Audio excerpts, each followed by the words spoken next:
Sampurasun sahabat budaya serta incu-incu Abah.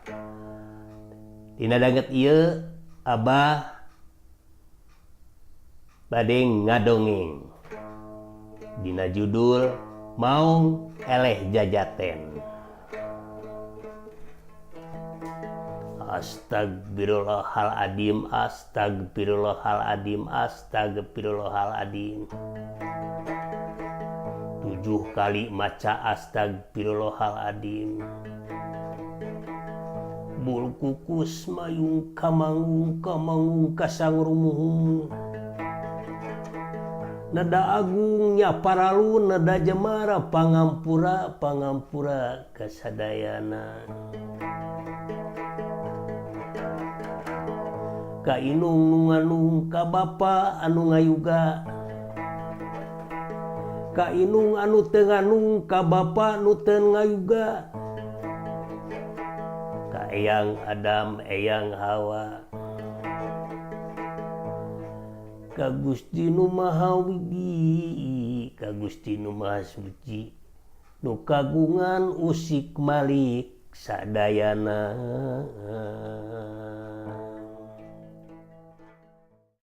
Kocap di Nagara Dongeng. Dongeng teh hiji carita anu dicaritakeun deui. Dongeng nu didongengkeun deui anu hamo taya tungtungna. Kalolobaanana eta dongeng teh sok dipake pangbebenyo pikeun barudak saperti ayeuna. Kieu dongengna. Kacaritakeun di sisi pileuweungan anu rapet tepung wates jeung wilayah alam manusia. Kacarioskeun keluarga me anu keur sedih alatan diancam ku sakadang maung. Ari maung kapan eta teh geus kakoncara raja leuweung teh. Saha anu teu sieun ku maung. Kerting haruleng me jeung anakna jol sakadang peucang keur naon cenah me jeung nahan teu liar. Biasana mah wayah kieu teh balang siarapan eukeur neangan kasab, eukeur barudak pan barang dahar kumaha cicing wae kakarunya budak cenah. Ih, cek sakadang me. Kabeneran ya sakadang peucang sok kadeu.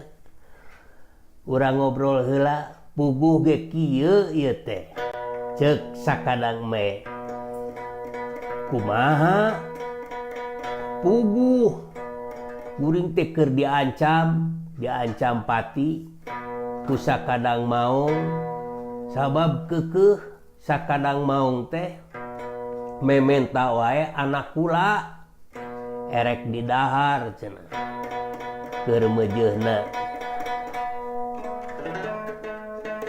Terus sakadang maung teh rek ka dieuna teh isukan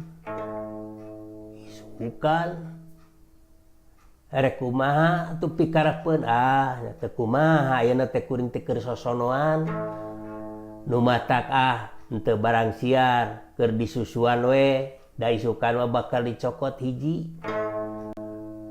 Anak kula ngan 2 tamun dicokot hiji teh tinggal hiji deui. Ayeuna teh caritana mah keur sosonoan. Iraha sakadang maung rek ka dieuna isukan haneut moyan cenah rek ka dieuna teh.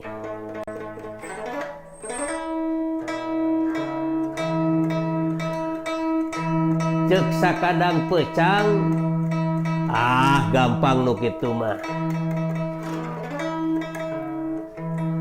Isukan lamun sakadang maung ka dieu urang nyeupah we.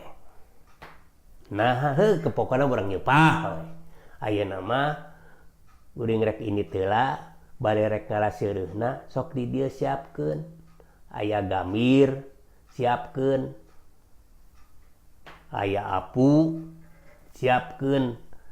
Pokona mah alat-alat keur nyeupah aya bako inti nama tampolong we nu gede. Atuh ari sepaheun mah da geus aya ceuk sakadang me isukan we nya isukan ka dieu. Gancangna carita isukna rebun-rebun keneh sakadang peucang jeung sakadang me geus ngabulae nyeupah. Ari nyeupah teh nyaeta ngagayam seureuh jeung apu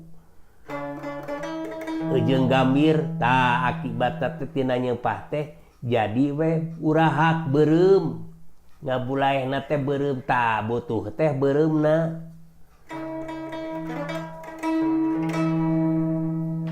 Dekung silila gaur jerit anak me ngajerit karek ku sorana we geus ngageumpeureun maung datang. Gedig-gedig lempang gagancangan sabab muru ka imah sakadang me teh kasampak aya sakadang peucang sampurasun rampes siap sakadang maung linggih-linggih ka dieu. Har geuning aya sakadang peucang nya keur naon nyetak keur nyeupah ai sakadang me di tukang keur ngeuretan ceuli maung gebeg sakadang maung reuas. Nah ceuli maung apa nu jadi seureuna teh ku ceuli maung. Sok bawa ka dieu ta ceuli maung teh sakadang me ceuk sakadang peucang. Heug sakalian jeung apuna nyata beak ha da geus beak huntu maung teh gebeg sakadang maung reuas deui wae. Duh huntu maung cenah apuna teh tina huntu maung.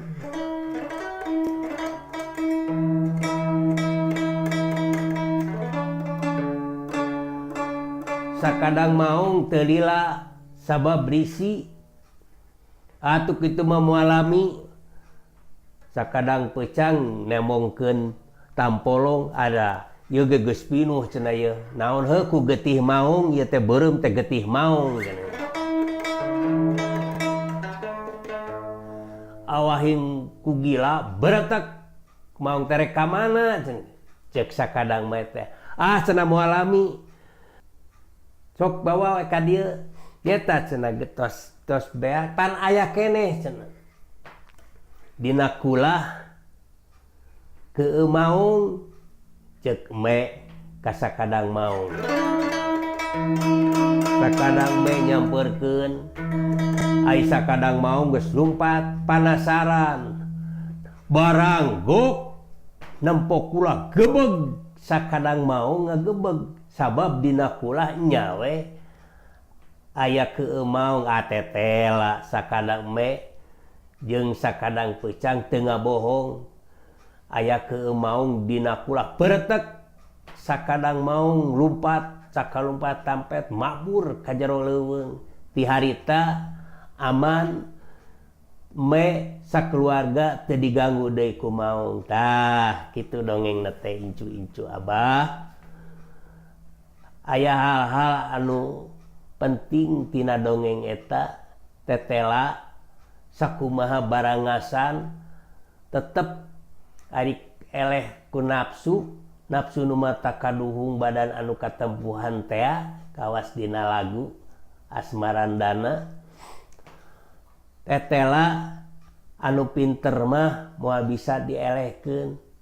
Tah kumaha sakitu matak incu-incu Abah kudu parinter sakolana, kudu parinter macana, kudu parinter nilaina kudu galalede sabab lamun bodoh mah osok dibobodo ku batur. Siga maung makhluk anu galak, anu jagoan tapi lantaran geus eleh jajaten ku pangaweruh ku pangabisa ku kapinteranna peucang sok sanajan peucang teh makhluk anu leutik sato anu leutik me mah gede maung oge jagoan tapi eleh ku pinter mah taku kituna cag ieu dongeng urang cekapkeun dugi ka dieu ke sambung deui dina dongeng-dongeng anu baris tongkat.